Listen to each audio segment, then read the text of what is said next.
My drunk uncle proposed to me on my wedding day to try stop me from marrying my fiancée. Turns out he was right about her all along. On my wedding day, while my fiancée and I were exchanging our vows, my extremely drunk uncle stood up and yelled, "I object!" He started stumbling towards me, and given that he had always hated my fiancée, I prepared for a speech about how I shouldn't marry her. Unfortunately, I was wrong. He actually got down on one knee and started declaring his undying love for me. I immediately realized this was an attempt to stop the marriage, so I tried to get him to stand up. However, I was unsuccessful. Eventually, a few people gathered around him, and he had to be picked up by all four limbs and carried out like a human battering ram. The rest of the wedding was strange. My newlywed wife and I tried our best to lift everyone's spirits, but given that they just witnessed that, it's no surprise people went home early. In the weeks and months that followed, my wife Sarah and I tried to move on from the wedding day fiasco, but something felt off. Sarah became increasingly distant. I thought a trip to our favorite golfing spot might help lighten the mood and bring us closer again. Sarah and I used to love spending our weekends there. We were both terrible at mini golf and would often laugh at each other over our terrible swings, but we enjoyed the vibe of the golf spot. I asked her if she wanted to go one Saturday morning while we were having breakfast. She looked up from her phone, looking uninterested, and said that she couldn't go today. When I asked her why not, she said that she had promised one of her girlfriends that she would help her with some errands since she had been so stressed these past couple of weeks. This seemed off, because her friend had just come back from vacation, and she seemed pretty relaxed the last time we saw her. She said it was always something on her plate, which was true. Her friend was a busy woman. Every time we saw her, she was on the go. I asked her if the next day would work then, and she bit her lip, and she said she had a lot of work to catch up on. I let it go, and told her it was all right, and that we'd find another day to go, but I couldn't help but feel like she wasn't telling me everything. As Sarah got up to clear the dishes, I couldn't shake the feeling that something wasn't right. We used to prioritize our time together, especially our weekend outings. Now, it seemed like she always had an excuse to be somewhere else. The excuses were starting to pile up. Was she hiding something from me? At first, I thought it was just stress from adjusting to married life, but more signs started to appear. A few nights later, Sarah and I were sitting in the living room halfway watching a movie together. I was watching the movie while she was scrolling on her phone. Suddenly, she burst out laughing at something on her screen. I asked her what was funny, and she quickly said it was nothing. I looked at her as she kept smiling at her phone. She looked up at me and told me it was just a stupid meme. I asked her to see it, and she said I wouldn't get it. She then said she was getting tired and that she was going to head to bed soon. I told her good night, and she went upstairs. Later that night, after Sarah had fallen asleep, I couldn't get her actions out of my mind. Something felt off. I got up and went to her phone, which she had left charging on the nightstand. I knew it was overstepping a boundary, but I just had to know what was going on. I unlocked her phone and went to her messages. My heart sank when I saw several conversations with unsaved numbers. One, in particular, caught my eye. It was a string of messages from someone whose number I didn't recognize. Their conversations were mainly memes and funny videos they shared with one another, until I scrolled a little bit further up. The guy asked Sarah how her day was. She said it was long and boring and wished she could have spent it with someone fun instead. He then replied, "Maybe the next time I see you we can skip the boring parts and go straight to the fun." There was no outright talk of cheating, but the subtle flirting and how friendly they were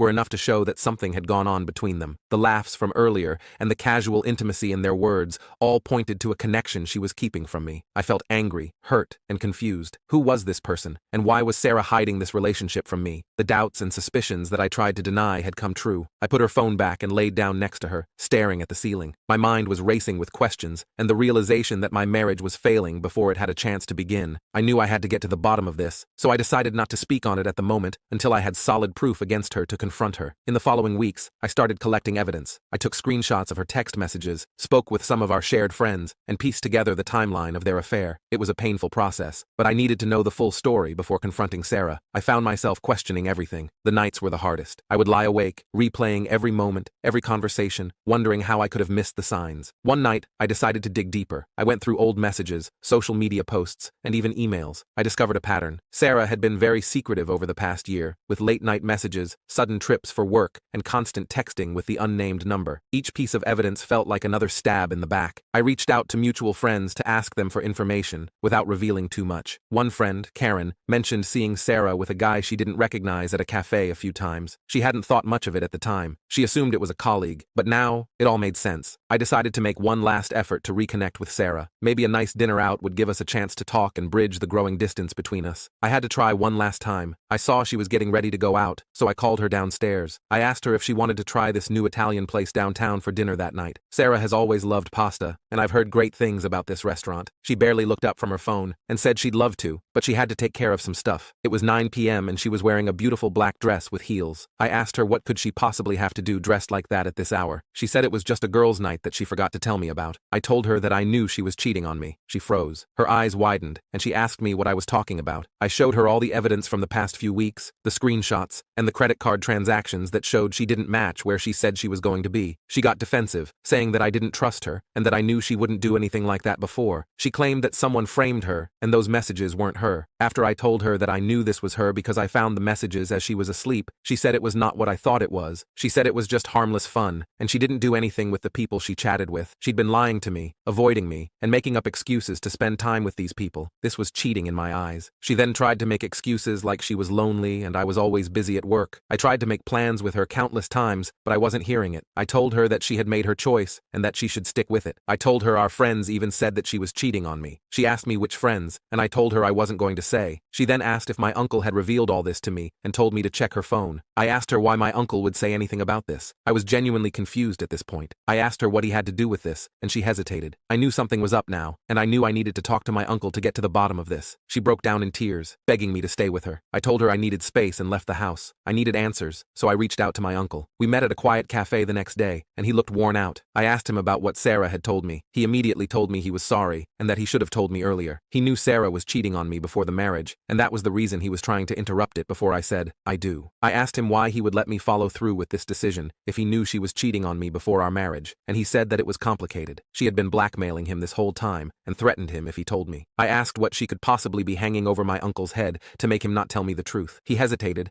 and admitted that his girlfriend, Beth, was transgender. She said she would tell the family that Beth was trans if he exposed her infidelity. I was in shock. Not only had my wife cheated on me, but my own uncle had kept it a secret because he was being blackmailed. I felt a mix of anger, betrayal, and confusion. Our family was quite conservative, and I knew they would basically disown Uncle if they knew the truth about Beth, but I still felt betrayed by both of them. I could see how genuine he was and realized that he had been just as much of a victim of Sarah's manipulation as I was. It didn't erase the pain, but it helped me understand the impossible situation he had been in. In the weeks that followed, I focused on healing. Filing for divorce was a difficult decision, but it was the only way to move forward, and I finally decided it was time to take the next step. I met with a lawyer, prepared the divorce papers, and got myself ready for what was to come. One evening, after Sarah had come home from work, I asked her to sit down. She must have sensed something was wrong because she looked nervous. I told her that I couldn't do this anymore and served her the papers. Her face went pale as she stared at the documents in my hand. She begged me to work through this with her. She promised me she cut off all contact with them. I shook my head